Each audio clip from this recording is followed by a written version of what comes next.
Gaming cartoon central. वालिदैन नहीं है।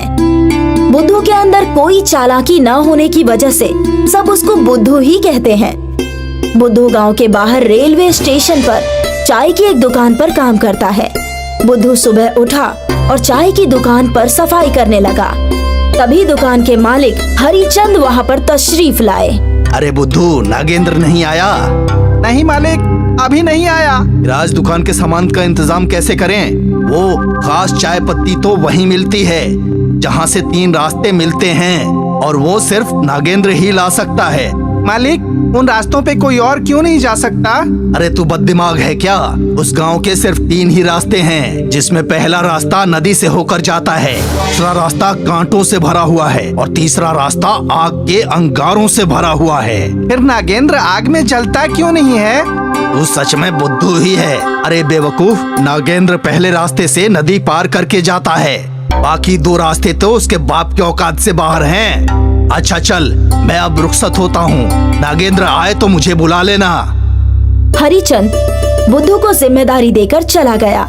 बुद्धू चाय बनाने लगा और रेलवे स्टेशन से उतरने वाले लोगों को चाय बेचने लगा। तभी नागेंद्र भी आ गया और बुद्धू जल्दी से दौड़कर हरिचंद को बुला लाया। अरे बुधिया भाई, हमारा शेर आया है, इसको एक बढ़िया चाय पिलाओ। बुद्धू नागेंद्र के लिए चाय लेकर आता है। कहिए साहब, कितना माल लाना है? नागेंद्र, तुम्हारी वजह से हमारा कारोबार बढ़िया चल रहा है। दूर दूर से लोग चाय पीने आते हैं यहाँ पर। हाँ तो और क्या ये आसान बात है? मौत के मुंह में कदम रख के चाय पत्ती लाता हूँ मैं। हाँ, जाओ और जल्दी से ले आओ। और सुनो, ये पता किसी को बताना मत कि तुम कहाँ से और किससे चाय पत्ती लेकर आते हो। मैं चाय पत्ती तो लेकर आऊंगा, लेकिन मुझे अब 5000 रुपए चाहिए। इतने पैसे? लेकिन क्यों? जान जोखिम में डालकर जाता हूँ मैं, लेकिन इतने पैसे तो मैं पूरे महीने में भी नहीं कमा पाता हूँ। देखो, अगर आपको अपना कारोबार चलाना है तो आपको पैसे तो देने होंगे, वरना मैं तो जा रहा हूँ। चाहे मेरा कारोबार चले या ना चले, लेकिन मैं इतने पैसे नहीं दे सकता, क्योंकि इससे तो मेरी लागत भी नहीं निकलेगी और मैं ही डूब जाऊंगा। ठीक है, जा रहा हूँ। बुद्धू भी वहाँ खड़े होकर उनकी सारी बातें सुन रहा है। मालिक, क्या मैं चाय पत्ती लेकर आ सकता हूँ? अरे तेरा दिमाग खराब हो गया है क्या? तूने एक कहावत नहीं सुनी क्या? जिसका काम उसी को साजे। तेरे बस का नहीं है ये, तू सिर्फ चाय बना। मैं एक बार कोशिश तो कर सकता हूँ। मैं पहले ही अपने कारोबार के फिक्र में परेशान हुआ पड़ा हूँ, क्योंकि उस चाय पत्ती के बिना मेरी दुकान नहीं चलने वाली। अब तू मेरा दिमाग और खराब मत कर। हरिचंद अपने मुस्तकबिल को लेकर परेशान हो गया और वहीं जमीन पर लेट गया।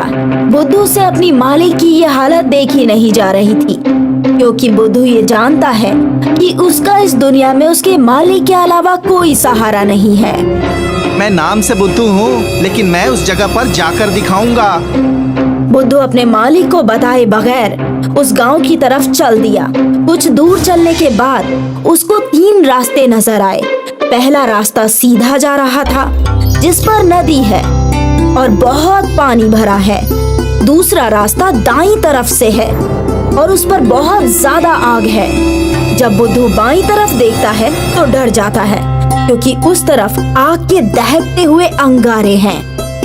या खुदा, ये कैसे रास्ते हैं? मैं कैसे जाऊंगा अंदर? लेकिन मुझे जाना होगा, क्योंकि मैं अपने मालिक की ऐसी हालत नहीं देख सकता। इसलिए मैं नदी तैर कर जाऊंगा, और अगर ये नदी मुझे डुबाएगी तो डुबा ले, लेकिन जिसने मेरी परवरिश बेटे की तरह की है, मैं उनके साथ कुछ भी गलत नहीं होने दूंगा।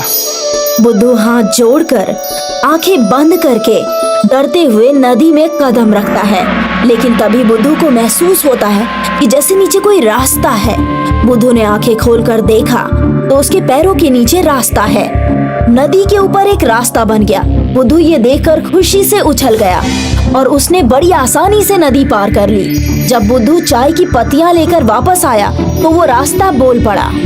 बुद्धू, तुम कल भी आओगे ना? कौन है यहाँ? अरे बुद्धू, मैं जादुई रास्ता हूँ। तुम्हारे ऊपर रहम करके मैंने तुम्हारी मदद की है। अब तुम रोज यहाँ आ सकते हो। धन्यवाद जादुई रास्ते, अब मैं रोज यहाँ आया करूँगा।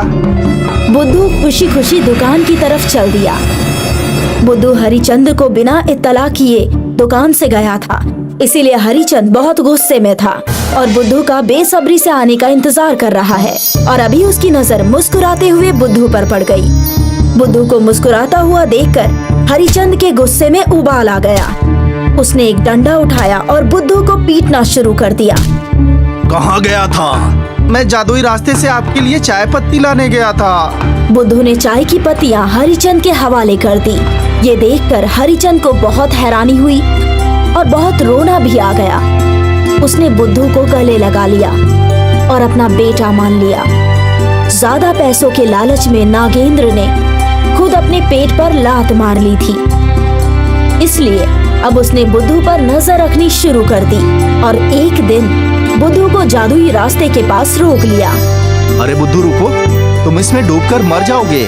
नहीं नहीं भाई, मैं इसमें नहीं डूबूंगा, ये एक जादुई रास्ता है। बुद्धू ने अपने भोलेपन में सारी बात उसे बता दी। अच्छा बेटा, तुम तो बड़े खिलाड़ी निकले, तुम्हारा कुछ न कुछ करना होगा। नागेंद्र ने बुद्धू को एक पेड़ से बांध दिया। अरे भैया, क्या कर रहे हो? अब तू यहीं मर, कोई जंगली जानवर आएगा और तुझे खा जाएगा।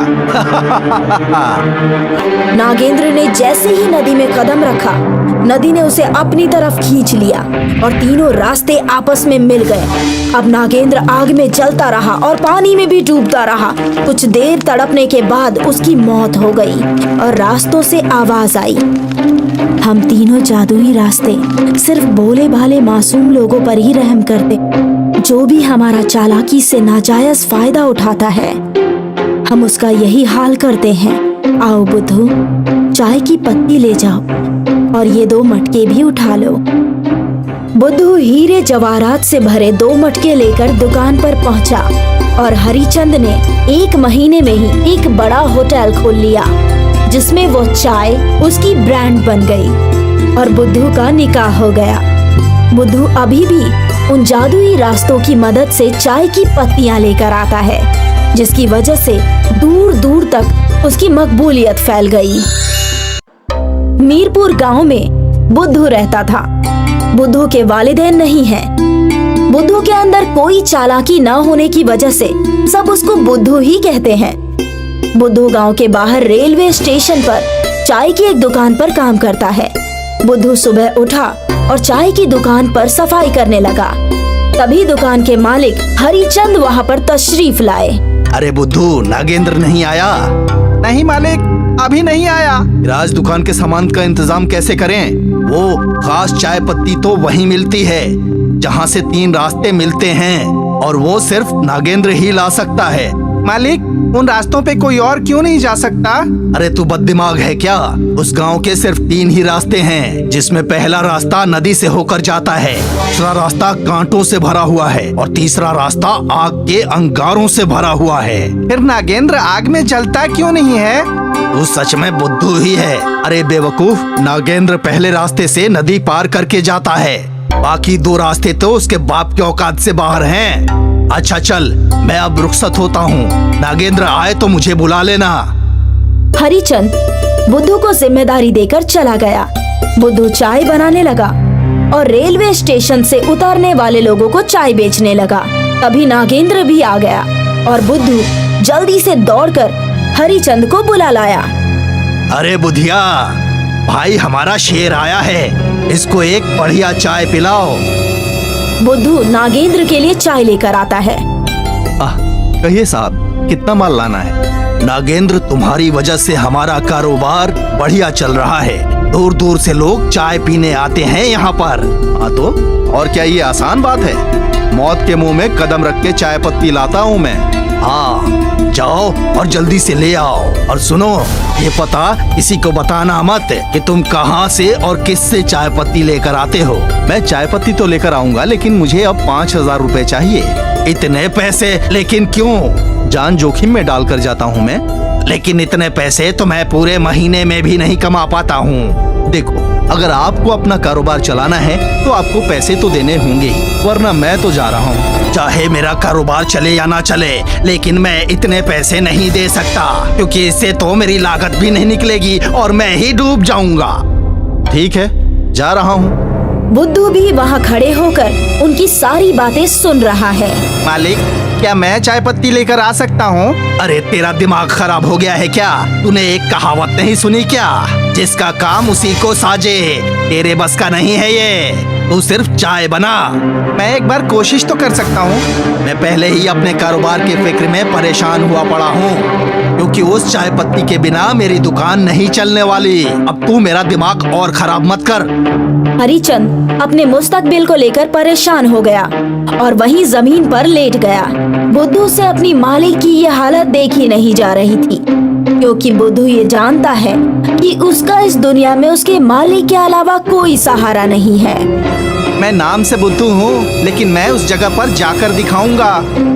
बुद्धू अपने मालिक को बताए बगैर उस गांव की तरफ चल दिया। कुछ दूर चलने के बाद उसको 3 रास्ते नजर आए। पहला रास्ता सीधा जा रहा था, जिस पर नदी है और बहुत पानी भरा है।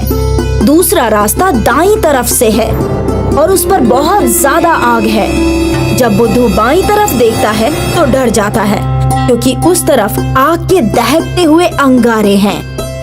या खुदा, ये कैसे रास्ते हैं? मैं कैसे जाऊंगा अंदर? लेकिन मुझे जाना होगा, क्योंकि मैं अपने मालिक की ऐसी हालत नहीं देख सकता। इसलिए मैं नदी तैर कर जाऊंगा, और अगर ये नदी मुझे डुबाएगी तो डुबा ले, लेकिन जिसने मेरी परवरिश बेटे की तरह की है, मैं उनके साथ कुछ भी गलत नहीं होने दूंगा। बुद्धू हाथ जोड़कर आंखें बंद करके डरते हुए नदी में कदम रखता है, लेकिन तभी बुद्धू को महसूस होता है कि जैसे नीचे कोई रास्ता है। बुद्धू ने आंखें खोलकर देखा तो उसके पैरों के नीचे रास्ता है। नदी के ऊपर एक रास्ता बन गया। बुद्धू ये देखकर खुशी से उछल गया और उसने बड़ी आसानी से नदी पार कर ली। जब बुद्धू चाय की पत्तियां लेकर वापस आया तो वो रास्ता बोल पड़ा। बुद्धू, तुम कल भी आओगे ना? कौन है यहाँ? अरे बुद्धू, मैं जादुई रास्ता हूँ। तुम्हारे ऊपर रहम करके मैंने तुम्हारी मदद की है। अब तुम रोज यहाँ आ सकते हो। धन्यवाद जादुई रास्ते, अब मैं रोज यहाँ आया करूँगा। बुद्धू खुशी खुशी दुकान की तरफ चल दिया। बुद्धू हरिचंद को बिना इत्तला किए दुकान से गया था, इसीलिए हरिचंद बहुत गुस्से में था और बुद्धू का बेसब्री से आने का इंतजार कर रहा है। और अभी उसकी नजर मुस्कुराते हुए बुद्धू पर पड़ गई। बुद्धू को मुस्कुराता हुआ देखकर हरिचंद के गुस्से में उबाल आ गया। उसने एक डंडा उठाया और बुद्धू को पीटना शुरू कर दिया। कहाँ गया था? मैं जादुई रास्ते से आपके लिए चाय पत्ती लाने गया था। बुद्धू ने चाय की पत्तियां हरिचंद के हवाले कर दी। ये देखकर हरिचंद को बहुत हैरानी हुई और बहुत रोना भी आ गया। उसने बुद्धू को गले लगा लिया और अपना बेटा मान लिया। ज्यादा पैसों के लालच में नागेंद्र ने खुद अपने पेट पर लात मार ली थी, इसलिए अब उसने बुद्धू पर नजर रखनी शुरू कर दी और एक दिन बुद्धू को जादुई रास्ते के पास रोक लिया। अरे बुद्धू रुको, तुम इसमें डूबकर मर जाओगे। नहीं नहीं भाई, मैं इसमें नहीं डूबूंगा, ये एक जादुई रास्ता है। बुद्धू ने अपने भोलेपन में सारी बात उसे बता दी। अच्छा बेटा, तुम तो बड़े खिलाड़ी निकले, तुम्हारा कुछ न कुछ करना होगा। नागेंद्र ने बुद्धू को एक पेड़ से बांध दिया। अरे भैया, क्या कर रहे हो? अब तू यहीं मर, कोई जंगली जानवर आएगा और तुझे खा जाएगा। नागेंद्र ने जैसे ही नदी में कदम रखा, नदी ने उसे अपनी तरफ खींच लिया और तीनों रास्ते आपस में मिल गए। अब नागेंद्र आग में जलता रहा और पानी में भी डूबता रहा। कुछ देर तड़पने के बाद उसकी मौत हो गई और रास्तों से आवाज आई, हम तीनों जादुई रास्ते सिर्फ भोले भाले मासूम लोगों पर ही रहम करते, जो भी हमारा चालाकी से नाजायज फायदा उठाता है, हम उसका यही हाल करते हैं। आओ बुद्धू, चाय की पत्ती ले जाओ और ये 2 मटके भी उठा लो। बुद्धू हीरे जवाहरात से भरे 2 मटके लेकर दुकान पर पहुंचा और हरिचंद ने 1 महीने में ही एक बड़ा होटल खोल लिया, जिसमें वो चाय उसकी ब्रांड बन गई और बुद्धू का निकाह हो गया। बुद्धू अभी भी उन जादुई रास्तों की मदद से चाय की पत्तियां लेकर आता है, जिसकी वजह से दूर दूर तक उसकी मकबूलियत फैल गई।